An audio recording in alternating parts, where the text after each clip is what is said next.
Are you a franchisor, whether early or established, looking for tips and tricks and fresh new ideas on taking your franchise company to the next level? I'm Angela Coté, and I call myself a franchise growth catalyst. I use my experience having grown up in the world of franchising, spending many years on the franchisor side of the franchise relationship, lots of time out in the field supporting franchisees, and then 18 years myself as a multi-unit franchisee. I'm super passionate about creating transformational impact to help franchise companies grow. If you are looking for ideas, we talk about anything from franchisee recruitment, how to find the best franchisees that are going to be the top performers in your brand, to how to support them to really optimize their output. We are more than open to hearing ideas and questions and suggestions. So reach out to me at angela@angelacote.com. Alrighty, let's get started with the Franchise Growth Catalyst podcast. Hello, Angela Coté here, and we are back with another episode of the Franchise Growth Catalyst podcast. I'm super excited today because we're doing something a little new. We've done this a little bit before, but we are bringing on a client of ours that we're working with, partly because we get a lot of people asking us, to help them understand better about what we do. And also because we just love our clients and we love to highlight how awesome they are as a business. And I've also brought with me my teammate, Keith Levenson, who I will introduce in just a minute. Well, first of all, Nicole, how are you doing? I am great. Thanks for having me today. Awesome. So Nicole is the founder of Live True Yoga, and Nicole is working with Keith Levenson on my team. He's her advisor, helping with all the fun and challenges of being an early stage franchisor. How are you, Keith? I'm fine. How are you? I'm good. You're not awesome? No, I'm not awesome. I'm just okay today. Just okay. Late. It's been a long day. Yeah. No, I'm great. I'm always great. What are you kidding me? You are. You're great. Okay, awesome. Well, let's get rolling here. The reason I wanted to bring Keith on is because you guys have been working together, and I'll get you to chime in on some things here too, Keith. But Nicole, I'm just so excited to have you. I can feel your positive energy, when we chat like this, in your social media, when you're at the round tables, and I know that Keith just loves having you to work with. So let's start with, what is Live True Yoga? Well, first of all, thank you. So Live True Yoga, we are a yoga and bar studio where we offer public classes. We're based out of Minneapolis. All of our classes are offered in studio, and then we also offer all of our classes online. So since the pandemic hit, we went to live stream right away. And so we've continued with that. And so we offer in studio and live stream classes. And then we also have teacher training programs where we train students to become teachers. So that's awesome. And I got to point out that I'm pretty sure that probably when Keith first met you and he heard that you were yoga and bar, he was like, oh, that's cool. You go to yoga and then you go to the bar. Yeah, that's exactly what I thought. I'm like, this is yoga I could actually get into. Although I thought it was pronounced Barry. It's bar. It's not BAR, it's BARRE. Yeah, right. I just like the BAR. I'm much more comfortable there. That's my kind of base.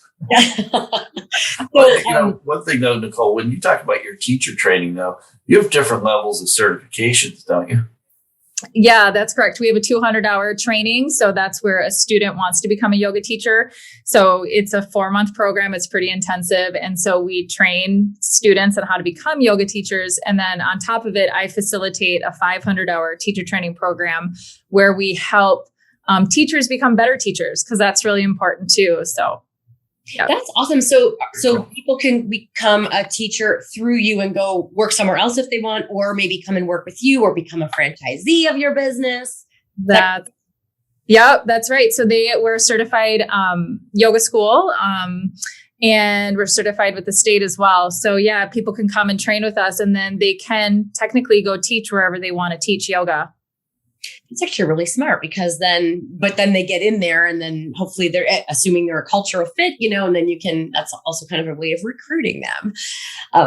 Exactly. And that's what we found over the last 3 years, I believe 3 years that we've been doing, is we've been really cultivating some great teachers that have been coming out of our program. And so it's almost like a university, if you will, of really awesome teachers that are coming out. And then we have studios for them to teach in if it's a good fit. So it's been great.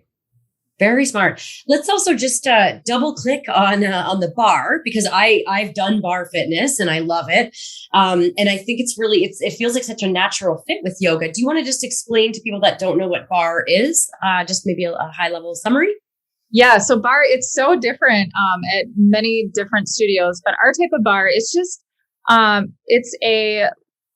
it's definitely a more fitness-based workout where you go to the bar and you do different types of leg exercises, you do different types of arm work exercises and core work as well. But it's smaller anaerobic style movements. And so we've been getting actually a lot of CrossFitters or people that have been doing more high impact type workouts. And when they get injured, sometimes they get injured doing that type of workout. They come to us looking for something where they're still going to feel like their heart rate's getting up. They're still going to feel like they're getting a good workout, but it's lower impact. So that's what we do in a bar class. Very cool. And bar, when you say come to the bar, again, Keith, we're not talking about the bar. Yeah, I know what you're thinking, Keith, but it's like a ballet bar, like a bar. It is. It's a ballet bar, and we use weights, we use balls, we use bands as well. But what I will say though about the bar, Keith, is we do offer events and workshops too. So there's a bar across the street from one of our studios. And so we'll do a bar class at the bar. And then you have beer afterwards. So we get creative.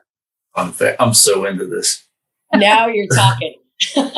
You can you do bar at the bar, and then you go to the bar. So you do BARRE at the BAR, and then you go across the street and go to the BAR and have BEER beer. I just made this up on the spot, folks. I'm here all week. That was a lot of spelling. I just wanted, but there's beer, so I heard beer. You heard beer, yeah. I'm in. So. Yeah, this is awesome. Bar seems really cool. It seems to be, just a great, like you say about the injuries. I've done it before myself. And all I remember is the burn. Like you get to a point where it's like, it doesn't look hard, but it is. So that's really cool. Yeah, it's smaller. Yeah, like I said, it's smaller movement and it's really effective. It's a great way to tone. It's a great way to tone your body. And so we get a lot of people coming, and it's, you know what, it's fun. I mean, the teachers are fun, and we always want our students leaving feeling strong, leaving feeling empowered. And so, it's great. Yeah, we love it. Awesome. Okay. Now that we got that sorted out, let's move on. But I don't want to move too far on. I want to actually, maybe this is going backwards. I'd love to hear more about your story of why you started yoga and bar at Live True Yoga. And why this is so cool to me is like, when you hear somebody's story, like, how did you get from where you were then to now? What was going through your mind? So yeah, let's hear that. Yeah. So actually bar was never a part of my business plan.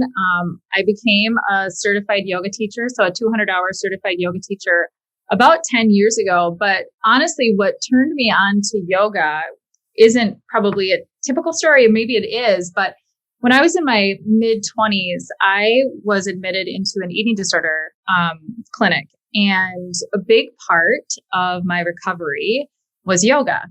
And I remember I hated yoga. And at the time, all I wanted to do was over-exercise, was run. I was a big cardio person. And so part of my program that I had to do was yoga. And like I said, I did not like it for the first couple months. But what I found is that I truly started to fall in love with it. And I think when you struggle with something like an eating disorder, there's a lot of hate on yourself. You know, you're punishing yourself. In whatever capacity that looks like. And so I learned through the practice of yoga how to love myself again. And it was a long process. And then I had kids, and I decided when my kids were really young that I wanted to go back into doing more yoga. And I got certified and trained with my 200-hour. And once I got my 200-hour, I started teaching. I started going and teaching all over Minneapolis. I just wanted to teach. And I found it to be incredibly healing every time I taught. So once I started teaching everywhere, I started to notice how everybody else was running their business. And I thought I could do it better. And where I lived, there was no yoga studios because I lived in a smaller community outside of Minneapolis, and there really were no studios. And so that's how I started Live True Yoga 7 years ago in 2015. And I really started it, to be honest with you, as a hobby. I wanted to get out from being around my kids 24/7 when they were so little. And I just wanted a place where I could go and practice. And that's how it started. And now fast forward 7 years, here we are with a lot more. Yeah, that is amazing. Oh my gosh. Like what a story, and that you used it for healing. And I think what stood out the most to me is that you hated it or didn't like it at least. Did you say you hated it? I did. Yeah, you hated it. And look at you now. So like, that's a lesson there for all of us that don't like yoga. Like if we don't like yoga, go like, I'm not saying I don't, I've done a lot of yoga. I actually really enjoy it myself. But if you don't think you like yoga, it might take some time till you get the mental and physical benefits. Oh yeah. It sounds like give it a good solid try. You do. And I think anytime you start something new, you have to give it at least 3 times. And you know, there's a lot of times of people that are really adverse to doing yoga or slowing down. Sometimes are the people that probably need it the most, like myself, you know, back then. So I feel like that was really directed at me, Nicole, and I don't disagree with you. No, and what I love about your story too, the entrepreneur in you was doing this and noticed right away that the business operation was not what it could be. Like you saw opportunity. Like that is the definition of an entrepreneur, right? I've got an idea. I see other people doing it, and I know there's something missing here. There's a sauce that hasn't been curated yet, and I see a gap that I can feed myself into. And that's the pure entrepreneur right there. Yeah, and I just to add to that, I think in the yoga industry, there are what I was seeing at the other studios is, and they were all great, but a lot of people were running the studio like a yogi, if you will. I don't know if there's where a lot of donation-based classes or people just didn't have that stronger, and don't get me wrong, donation-based classes are great, but you also have to pay your bills and keep the lights on. So what was missing, I think, was that balance between having the knowledge of being a yoga instructor and all of that. And then also having that balance of knowing how to run a business. And I have my degree in finance. And so I think both kind of, I don't know, they just went together. That's awesome. And also that's actually kind of interesting because I was going to segue from another trait that I heard is when you were teaching, you were like, you said, I was teaching all over and I wanted to teach. And it feels like you want to give that to other people, like you wanted to share it. And now here you are franchising. So let's talk a little bit about what led you to franchising, or, you know, kind of what was going through your mind with this idea of like, now I'm going to go there. Sure. So, you know, I mean, I didn't start franchising until I had owned my studio for about 5 years. And, you know, like I said, I did see a lot of studios out there, and actually some studio owners that came to me and said, can you help me? And so I saw, like, as a consultant, can I come in and help them better run their yoga studio? Because they could see what we were doing with my one studio. And I saw that as an opportunity. And I started to become very passionate about helping other people learn how to run their business more effectively. And my niche is yoga, you know, in the yoga industry. And so I knew that I wanted to grow our studios and our mission on a much larger basis and a much larger scale. And so franchising seemed like the absolute best fit for me and the mission that I am trying to grow. Mm-hmm. I'm going to be, pardon? And help others. Like, I want people to know that you can be passionate about yoga. You can be an excellent yoga teacher, but you can also be an excellent business owner. You can do both together. And that's what's been lacking in our industry. And I know that I can help people figure those two pieces out. That's, I love it, because that's what franchising is all about, right? Like, you don't have to, you're going to get the support as a business owner that you wouldn't have had if you were going out on your own. And I think we see this a lot in franchising where somebody's got some skills at something that they want. They're like, I want to make a business out of this, but they don't know how to do the business side. And maybe it goes the other way too. I want to own a business, but I don't know how to do the other part. And that's where franchising is really, really awesome. And I was going to say, I want to be fully transparent that part of what we're doing here today is, I guess I kind of already said this. I want to highlight, what it is that you guys are really doing, because I believe that I know that there are people that are listening that, maybe haven't thought about it. How do you become a franchisee? How do you decide? And I think it really, a huge thing is you have to, especially if you're going to buy into an earlier stage franchise, you have to believe in the founder and believe in their vision and really understand what they're doing. So we're highlighting that. And then we're also going to, in a minute, talk about some things that you've learned as a franchisor and the path that you're now on, which feels like a more successful path than the path that you were originally on. So I would love to hear, I believe we all have superpowers. Oh, well, we do. I don't just believe it. We all do. And it's really important to know what our superpowers are so that we can make sure we're using them and giving our gifts back to the world. And knowing what we're good at, it's a gift to the world. So what would you say are your superpowers as a leader? Because as a franchisor and business owner, you're definitely a leader. Well, I have to tell you though, I did, luckily before I came on to do this, I was listening to some of your podcasts with Robert, and I heard that 10-minute one on finding what your superpower is. And so I had some good ideas it made me think. I mean, one of the things you guys said on the podcast was like, if you don't know what your superpower is, then go ask somebody, go ask a friend or a family member, or what is your superpower?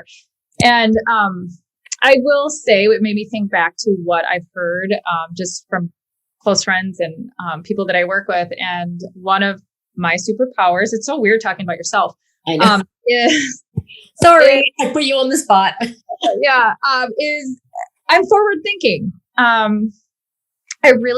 think it's something that I do naturally, and I'm bold in the decisions that I make. And then I also feel there's a confidence that comes with that. And then on the flip side, there's that intensity. I feel like that sometimes can come with the forward thinking and the boldness, but I also think there is a fun, lighthearted humor that I bring, especially into the workplace. And because I think it's important to have both sometimes, especially when you are in the franchising world. Sometimes the environment can be a little cutthroat. And so I think it's important to bring some fun and some lightheartedness to the environment. I love that. I have I don't know if we have a resource, but I have an idea of what the DNA of a high performing franchisor is. You've heard that I have the DNA of a high performing franchisee, but there's also the traits that we see of, a high performing franchisor. And you just hit on 2 of the 10. I'm sure you have all the others, but this is really cool that so the forward thinking, I'm hearing that as like forward thinking and innovation, as a franchisor, you're responsible for keeping the brand fresh and up to date as it grows and keeping it relevant, because the franchisees, that's not their job, right? So they have to know that someone cares about that. So that forward thinking and I'm going to make this happen. Like, I think that's kind of a couple things in there. There's also that grit, right? I'm going to make this happen. Yeah. But then the other trait is the humor. And I actually I say as a franchisor, if you're not fun, it's going to be really hard. Like, it's a tough thing to do. And so I'm really glad that you said the humor, because I think fun, we have, maybe a core value at AC Inc. of we get more done when we're having fun. I didn't know that. I love that. Probably explains why we align, right? Yeah, exactly. No, but that's so true. In and outside the workplace, it's so important. I think in every aspect of life and especially if you're a driver, and I can be a driver and I can be very intense sometimes. And sometimes I need to take a step back and take a few deep breaths and just have more fun. And then I operate, I think, just on a better level. Yeah. It's all about balance, right? You can't be one or the other, because if you're too skewed to the one side, then nothing ever gets done. And if you're too skewed to the other side, you're just miserable. And honestly, your business is yoga. Like, this is not it. There has to be an element of fun to it, right? Or else, why would somebody do it? It can't just be about the pain, right? Of exercise. If we're just exercising to feel pain, then we probably have some other issues that we need to go get looked at. Yeah. We definitely have fun, so it's good.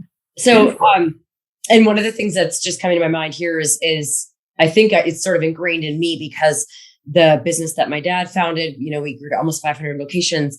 He would walk around the office when there were like 70, employees on the franchise team or whatever. And, he'd walk around and he'd like, are we still having fun? Like, are we having fun? Are we having fun? Like, and if you're not having fun, then you should be either fix your mindset or doing something different. But he always understood that if people were having fun, then they'd come to work and they wanted work and they do it. And same with franchising as franchisees. Like, he always said he would say the same thing to franchisees. Come to think of it, he'd go and visit and he'd be like, are you still having fun? Cause like, this is supposed to be fun. Right. So I love that. That's really cool. Yeah. And it starts like from your dad, talking about your dad. I mean, it starts at the top, and you're out in the field and you want to be exuding that sort of attitude. It actually just also reminded me of one of our other clients that we work with. And I remember when he and I did our first session, he was one of my first original clients, and he's still in our group today. We work with him as well, or still, but we were talking about the traits of the successful franchisor. And when I came to there was fun and there was people oriented and certain things. And this smile just kept growing on his face. And I'm like, why are you smiling like that? And he's like, I thought you were going to say I had to be this business shark. And I had to know everything about everything. And all these traits you're saying, this is actually what I would probably describe myself as. I can do this, and it's not to say franchising is easy, but when you understand that franchising isn't about being authoritative and it isn't about always being intense, intensity is good when it comes to running a business, but that there's that balance, it's really cool. It sounds like you get it. Yeah, you have to have that balance, because then nobody, like you were saying too, Keith, because nobody's going to be able to relate with you, when you're in this role. I mean, you're constantly talking with people and you're constantly working with people. And so you need to be able to relate with your people, with your franchisees. And the best way to do that is, like you said, you have to have both. You have to have a balance between both. Mm-hmm. That was funny. A few years ago, I was at the Emerging Franchisor Conference in Nashville. And at the end of the conference, the host was going around the room and asking people, what was kind of their key takeaway, essentially. And she ended with me. And I said, look, I don't care what your widget is. You are all in the same business. And that is the relationship business. If you want to be in the franchisor, if you want to be a franchisor, you better developing relationships with people, because that is the business that you're really in.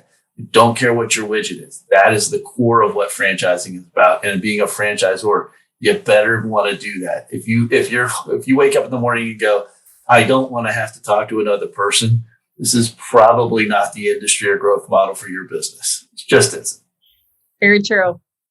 Yeah, I feel like we're dropping a bunch of nuggets for both people thinking of becoming a franchisee to understand better what it's like, and people who are thinking of franchising their business, or they're in the early stages, to be able to relate that when you start to franchise it, you think you're going to just kind of be focused on the business that you created, but yeah, you're in a whole different business now. And I want to, again, really highlight. So actually kind of summarize maybe a little bit of what I'm hearing. And, I knew that we already think you're awesome. So I wasn't worried that I would be able to summarize this, but anyone that's listening that is thinking of becoming a franchisee and maybe looking at Live True Yoga, that you're looking at a good leader. You want to look for a good leader. You want to look for somebody who really cares, who has the grit and the drive and these traits. And that's a really good starting point. And you want to relate. And if you feel like, I can relate to this person, then those are really good starting points. Yeah, absolutely. And then as far as being a franchisor, I'm going to sort of shift now into that, unless there's anything else you wanted to point out or say, or Keith, anything before we move on. I'm good. You're good. Okay. So when you started to franchise the business, what we see a lot of the time is people think, okay, how do I become a franchisor? And I've got a successful business. I'm profitable and I want to share this with the world. I want to be able to give this to other people. And what happens is you think, okay, what do I need to do? And you go out and you might ask someone and they say, well, you need the legal documents, which is the franchise disclosure document, or we'll summarize to FDD here. So you need an FDD, you need an operations manual. Like there's certain things you need, right? There's a sort of production of type of stuff that you need done. And what we see over and over again, which is kind of heartbreaking, is that people get these things. And Keith went through this when he was a franchisor himself, where it's like, oh, okay, now I got all these things. I'm a franchisor now. Awesome. And you're like, but I don't know what I'm doing. And I know that that's kind of your story, Nicole, which we'll get into in a minute, what that was like, or what that's like for you and where you're at now. But I wanted to really make sure we go into this, that you are not you are a franchisor when you have really, once you get those things in place, particularly the legal document and probably an ops manual. Mm-hmm. From there, I mean, the ops manual could be just 2 sentences if you wanted, which wouldn't be smart, but you could be technically then, yes, I'm a franchisor. And we see like people on social media going, we became a franchisor. Sorry, I'm laughing. And we're all kind of laughing here for anybody that's just listening and not watching. But it's like they've been christened as a franchisor. And it's like, but you're not really until you know and do certain things. And even like probably when you talk to a franchisor that's got 10, 20 units, the almost the further along, the less confident they can sometimes be until they get maybe to about 50 or more units. So I'm trying to think of how to frame this question, but I guess in your case, you went through this, Nicole, correct? Where you had. I did. Yeah. And, I didn't have the best experience. And I honestly didn't know much of what I was doing. And I went through a company that was going to help me, create the legal document, the FDD that you referred to, and the operations manual and the business plan. And everything seemed really great when we began. And honestly, just they handled everything they said they were going to handle. But I was completely removed from the entire process. So I didn't know even what an FDD really was, nor did I mean, the first time I really saw it was when it got, when they were ready to file it with the state. So I was completely removed from all franchising processes. So honestly, I didn't know anything about what was going on.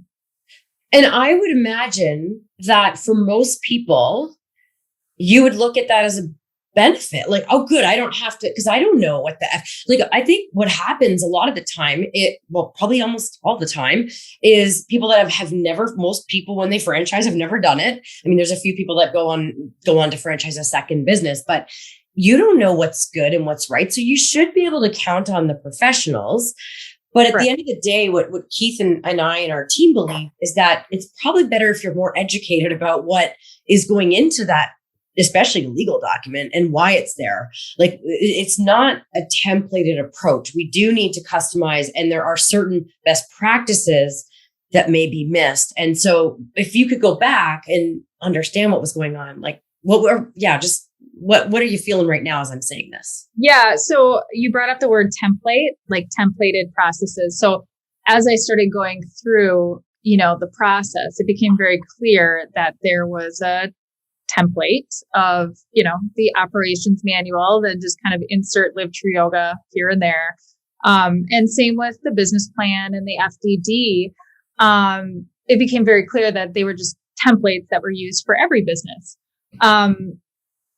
And so I wish I would have been educated on the process. I wish I would have been educated on the importance of the FDD and filing it with, especially in the state of Minnesota, filing it every year. You don't just get an FDD and then you're done. And that was pretty much what I was told, is that here's your FDD and you're good to go. And actually, that's not true in the state of Minnesota. And you do have to refile with a new revised FDD every year. And so there were a lot of that being the biggest one as far as the FDD goes, that I was just not educated at all in the process. And looking back, I really wish that I would have been. And I know it's cliche to say, or, we always hear this, but it's really true in this case, but knowledge is power. And in this particular situation, I felt completely powerless because I knew nothing. You know, what's really coming up for me is that people that are in your shoes don't realize it's hard for them to see why you need that knowledge and that education piece. Like, and Keith can speak to this too, where you've told me, Keith, you went through one of these companies, you got everything and you felt like, okay, I'm good to go. I even have a Gantt chart, which has like timelines on it. I'm going to be good. I know everything. But then you don't. And so it's, to me, it's unethical almost. I don't know, throw anyone under the bus, but to not have that second piece. And so like, we'll get into a little bit more what we do just so people can understand what we're doing together. But what I'm hearing you say is that without that second piece, you were lost. And Keith, feel free after Nicole to chime in on that too.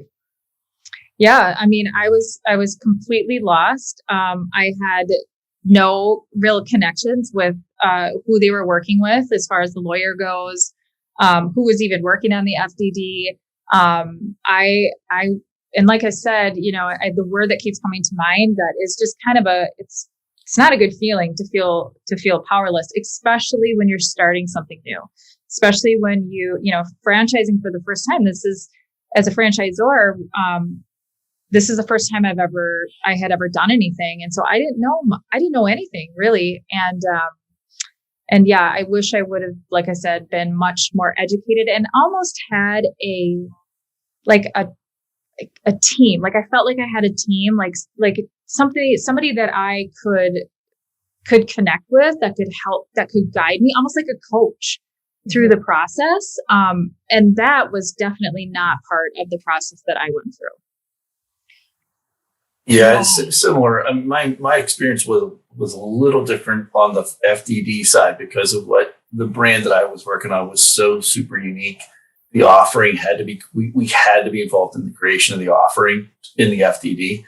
But what I found was that after the program had run its course and we had the paperweight of the FDD and the paperweight of the operations manual in this big, pretty 800-page binder, if I had a question to ask, they were there to answer my question, but they weren't telling me why I needed to ask that question or the three other pieces of that question that came behind it. So it was very much fire and forget. It was reliable to know that I could say, hey, in an email, here's a question, and I can get a response was fantastic. But then I was still in my little office by myself going, now what? Now I don't know what to do next because I'm not really sure what happens now, right? And it always seemed like there was another reason, like there was another, you need that. Well, we could do that. And it always felt like every time I needed something, there was a handout. It was like, oh, okay, well, write another check and we can help you do that. And and until you find your kind of community, which I think I was fortunate to find some people in that were good people, like Bill DePola and Chris Kincaid, guys that I'm still friends with. It was such a lonely row. You felt like you were in the boat by yourself and the current was just kind of taking me. And I couldn't fight it, so I just kind of let it go. And I was heading towards the waterfall. Like I could see it, but I was too stupid to realize it was out there, I guess. I don't know. Well, you knew it was there eventually. You could feel it, right? Oh, you knew. The water was rushing, man.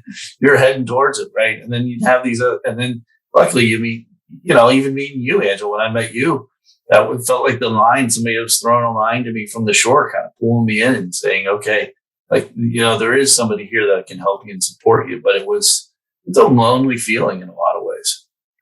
Yeah. And I think just to kind of hone in on that too, Keith, it's like, here's the company that I worked with was just, here's everything you need. And if I did have a question, the question would be answered. But after everything was finalized and legal, then they were gone. And actually what was promised to me, or kind of, I think the way that I was sold on the whole process was that we'll be a partner for you after this whole process is legalized. We will work with you to help sell franchises. And that was very clear when the process was over that wasn't going to be happening. Right. Or, yeah. Or the other thing that can happen in those situations is we'll sell franchises, but we're not really your partner. We're just kind of going to sell them for you. And that's risky because are they going to really get us the right people? Like as franchisees. I just want to backtrack a little bit and make sure that, well, I guess I don't know if this is going backwards or not, but I want to make sure that we touch on why, like, what was the waterfall that you were heading towards, or either of you can answer this, because I think this is what's so hard for people that are trying to decide what kind of support to get when they're deciding if to franchise their business. They don't realize what's out there on the other side. It's kind of like when you think about kids and, we say to them, no, you have to look both ways before you cross the road. And they don't know why that matters, right? Like they don't understand it. Now that one's pretty obvious, but there's a lot of things where if you don't know why it's a problem, then you're not sold. So what are maybe Keith, I could start with you on this one. What are some of the things that you learned over time that you could have avoided if, what was in the waterfall? And the first thing was, the prospecting for a franchisee was not something that just occurs instantaneously. You don't just hand somebody a check and then all of a sudden they hand you back 10 people that are ready to sign on the dotted line for your franchise. Wait, what? They don't? It's not that. Yeah, it was weird. It's weird. Like you don't just show up one day and they're standing outside with checkbooks. It was crazy. Interesting. And then it was people would make comments about, your avatar. Who's your ideal franchisee? Like, I don't know. I thought you were going to tell me that. And so this lengthy road that you start going down and you start realizing how long it's going to take to really go through this process. And then do you have, like, when it comes to the development element, is there a process? Well, I should have a process for that. I didn't know that. That was never mentioned when we were talking about the FTD. And so then it was, okay, now you found somebody and they really like what you do. Awesome. Oh, wait, I got to find out if you have the money for this. Oh, crap. Like there's this, and then it's now, okay, you're open and, oh, my focus has to be outward on you as the franchisee and your success. And I can't worry about my own success anymore. I have to be completely outwardly focused on you. And in turn, that'll make me successful. But I have to be full. You are my light.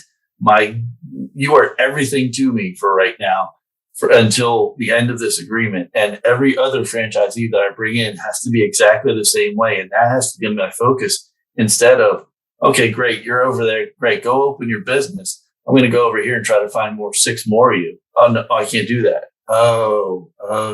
None of that was in front of my face. Yeah. That was all a deep, hard learning experience that was difficult. Yeah. And I think, once you award your first franchise, and now we've grown to 4 franchisees and we have 1 corporate location. There are so many things that I am learning along the way, and seriously, thanks to you guys. And I do wish that I would have found you guys way before I would have started the actual process, because I think I know it would have been such a smoother process throughout the whole deal. But right now it's like, there's a lot to learn once you have your first franchisee. There's a lot to learn, with each one. And I'm learning so much from Keith and from you guys, the importance of having a system within your system. And so things like social media, now we have 5 studios and we are trying to streamline social media. And how do we keep that consistent? And how do we keep the brand message consistent? And so there's creating a consistent system within our system. There's so much of that is important, especially as you grow. And I need that support and that knowledge from experts like you guys. Thank you for the kind compliment. I mean that wholeheartedly. Thank you. No, thank you. That means the world to us, because we are really on a mission to help people in the right way. And that, just to be clear, if people come to us before any of this, that's what we're going to do, is we're going to educate you on what you're getting into and help you vet yourself, whether or not you want to do this. Because what we see is once people decide to, as I like to call it, pull the trigger on the FDD, once they decide to invest that money, even if it's just the FDD, or maybe it's the full kind of package that you can get, they feel like they can't go back, which they can, by the way. If anybody's listening, you aren't stuck. Sometimes you cut your losses in life. And I've seen people stop franchising, which is really sad, that they've invested all that money and then realize that they're not cut out for this, or that they just don't want, they don't realize, what they're getting into. It's sometimes cutting your losses has to happen, but we try to catch people before they get there. But what we see is when they've already decided, they've gotten their FDD because someone told them it was a good idea, whether their franchise attorney, that's not their job to decide whether they should franchise. So they'll often, take them through that process. But then they're like, well, I know I need your help, but I just want to sell franchise. I just need to get a franchisee first. So Nicole, I'm about to ask you in a minute what you would tell those people, but I'll just reiterate what we see is that they are like, I don't need advising. First I need money. So I'm going to sell a franchise and then I'm going to hire you. Or I need to sell 2 franchises and then I can hire you. And my thought is, if you can't afford to hire us to coach and advise you, you are not going to be able to afford franchising. Like it doesn't pay off until, I won't get into the full details of that, but down the road, like it's a long game. And so you've got to be thinking long-term. So that's what I love about your forward thinking, Nicole. But yeah, so my question for you is, what would you tell somebody who's saying, I just need to sell a franchise. I don't want to hire help. I've got my FDD. I'm just going to. Oh gosh. Yeah, I would say, first of all, same thing. If you don't have the money to hire a firm like yours, then you shouldn't be looking for any franchisees. But oh my gosh, the importance of meeting with somebody or having somebody like you guys to just like, what's your vetting process? You could go out there and there are so many wrong, not best owners for a franchise system or a franchise model. And it's so important that you know what your vetting process is. And before you go find a franchisee, you need to make sure that you have the right systems in place before. And don't get me wrong. I did not have all my systems in place, and I have been learning a lot as I'm going. But if I were to rewind things, I do wish I would have gone into it differently. And I would have had more of a system in place before I started awarding franchises. And I love what you just said about, don't get me wrong, you don't have to have everything. Like, I am fine with, you don't have to have everything perfect. That would be a waste of time, energy, and money. We're not saying that at all. And I know you know that, Nicole. But there are certain things that are going to have that effect. So for example, and this is what you just, I think you just said as well, that if you don't have good vetting processes and you're not clear to at least some extent on at least what makes a high performing franchisee versus somebody who's never going to be a fit, you're going to bring them in and you could have had someone help you really understand that person wasn't a fit. Now you just want the money. So now you brought them in and you've got more headaches and more problems and they're dragging you down. And I know, Nicole, you've been very fortunate. You've got amazing franchisees, it sounds like, which is awesome. But that's not common. We do see this over and again where the first franchisee ends up, they have to part company, and that can be mighty expensive. And it's not just money, it's your brand reputation, it's your time and your energy, and your motivation gets drained and everything. So that's a big one. And that's just one of many things that can happen if you just kind of wing it and go along. I'm just going to get a franchisee. Yeah.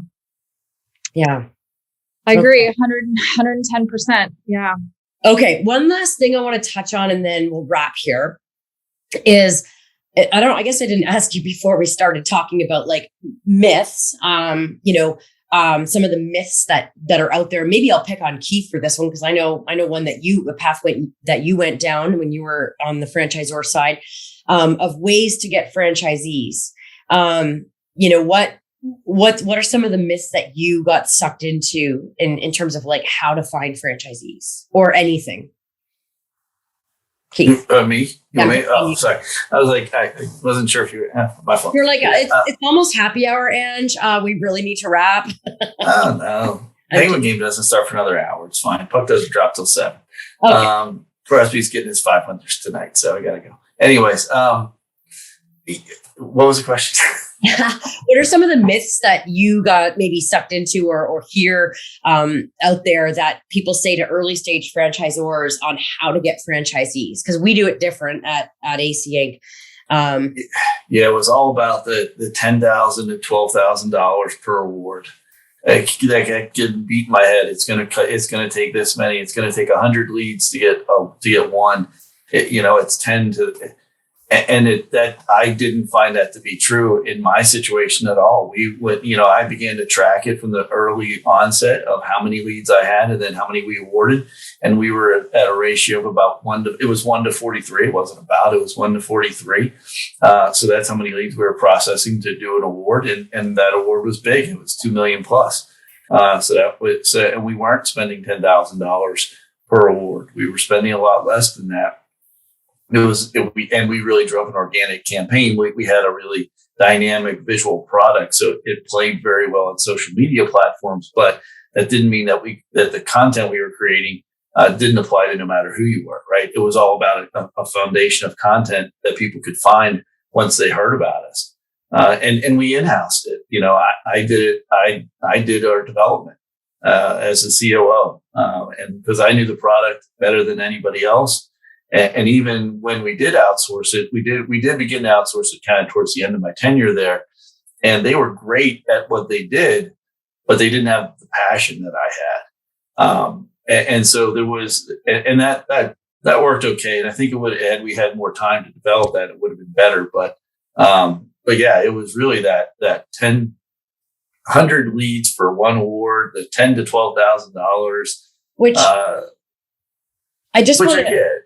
Yeah. And I want to say, like, maybe for an established brand that has a lot of money and spends a lot of money on leads because they can afford to, maybe that's the case. But what we're saying is that when you're early stage, there's a lot of ways that you can find franchisees for a lot less. And one of the ones I'm remembering with you is the trade show, like the expensive trade show. And, you get sucked into these. Oh, because what happens is you hear the more established franchisors and what they do, and then you apply it to yourself and as an early stage. And we're like, you don't need to do all those things. Like a lot of the things that you're hearing are for later on, or they're just old school, quite frankly. And there's a lot of different ways to do things. Yeah, I will say one thing in regard to the show that can be valuable.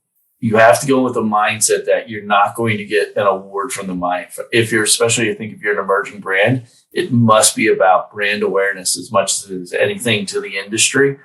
So we definitely got a lot of that. It was great from PR perspective, but yeah, we spent a lot of money and didn't get a franchisee out of it. Yeah, we spent a lot of money. And just to clarify, when Keith is saying award, for anybody that might be really new listening, a franchisee deal, like a deal done. We like to say we award franchises as opposed to selling them. So that's what we're referring to there. Yeah. A sale is a transaction. You buy a car, someone sells you a car, and you never see that person again. You award a franchise to a franchisee because they are your partner for the next 10 to 20 years of your life. Yeah. It's not transactional. You've helped me a lot, that whole, you guys changed, or Keith, you helped me with that. We award franchises. We don't sell them. And I love that. It's good. Yeah. Cause it's like, we're a partnership.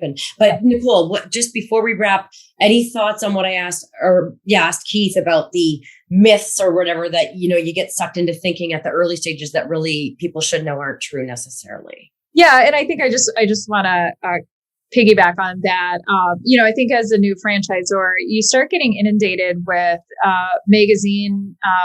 different franchise magazine companies and all these different ads that you can pay, $3,000-$4,000 for, all of the trade shows, thousands of dollars for the trade shows. And also the marketing, just how much money you need to spend per ad to get a, certain amount of leads. And what I've learned a lot through you guys is just the importance of the organic marketing and getting on to creating more content, working on my blog posts, really getting out there on LinkedIn and just starting to create content around the brand. Because the average, based on my conversation with Keith, the average franchise or potential franchisee spends 4 to 5 hours looking at your content, I think is what you've said. Yeah. Anywhere from 2 to 4. Okay. And so it's important, especially as an emerging franchisee or franchisor, that you have content out there. So really working on that as opposed to spending a ton of money on all these other things and emails and advertisements that I get now that I'm franchising. Yeah. And just even your own network of people that are coming in to live true yoga that might be interested in doing this themselves. And it's all about building relationships and trust, right? Yeah. I just think, if you throw an ad in front of somebody that's never heard you before, they're just going to look away. Right. So yeah. Oh my gosh. It's an emerging brand. It's not disrespectful to say that no one besides your customer base today knows about your brand. And when you go into a brand new market, the brand has no gravitas yet. You have to build that. You have to create that. So when you put an ad out on Facebook, on a banner ad, well, that doesn't mean much to someone if they're in Denver and they've never heard of your brand before. So build that content base up, allow them someplace to go find you and connect to you and say, that's the person that I want to connect to and the business that I want to run, because that's what an emerging franchisor has. The benefit of an emerging brand over any established brand is connectivity to the founder and the owner, because you're just not going to have that as the system grows. But as an emerging brand, they're going to be coached by you, Nicole. Yeah. And that's a big, big benefit to that owner. Yeah, agreed. And, I have to say, Keith's really been helping me put the brakes on, because I'm like, okay, when are we going to start advertising? When are we going to start doing all this? Mm-hmm. And he's like, hold up. We need to start creating more content. And so he's helping me kind of take a step back and let's do it strategic. Let's do it right. That's awesome. Yeah, you're doing that. Good, Keith, you're doing a good job. Because it's so true. This is the thing. I think a lot of emerging franchisors or micro emerging have this sense of, we got to do this fast. We're going to put money to it. That's going to work. It doesn't work in the early stages. That doesn't work. So unless you have a ton of money and you don't mind wasting a bunch along the way. And it would be a big waste if you don't have content and you spend a lot of money driving people to your site or your content. They go look you up. They want to get to know you. They're going to creep you for, like Keith said, 4 to 5 hours. And they're going to want to see all about you. And if you don't have that and you've got someone trying to do franchise sales or you're trying to get brokers to look at you, it's just not going to work. So this is why it's so important to slow things down and do these things along the way. You don't stop everything and set up systems. You keep putting it out there. And at the same time, you're building these things in the background, but you will then have more hockey stick growth than it'll go the other way, really, if you're not careful. Yeah. So, oh my gosh, we could so talk for hours, I'm sure. And I would be grabbing a glass of wine because it would be getting close to happy hour then. So this has been awesome, you guys. Nicole, oh my gosh, you are a rock star. This has been so fun to hear more about your beliefs, and just I feel super confident about your future, yours and Live True Yoga. I think, you're going to continue to attract the right people that are on that same mission as you, that want to make that impact and, own their own business and have that empowerment that you offer. So that's really cool. I don't know. Anybody got any last tips for anyone or any final thoughts? No, thank you guys for coming or having me come on. And I always say this, but thanks for all you guys do. So we need more people like you out there helping people like me. Thank you. And I guess one last thing I didn't do, and yeah, thank you, is where would people, if they are like, ooh, I want to meet Nicole, I want to check out the franchise, what's the best way for them to track you down or track down? Sure. So just our website, it's livetrueyogastudio.com. And we also are all over social media, just Live True Yoga. So you can find us on Facebook and Instagram, as well as at our website. Awesome. Well, I want to say go be awesome, but instead I'm going to say keep being awesome. I like it.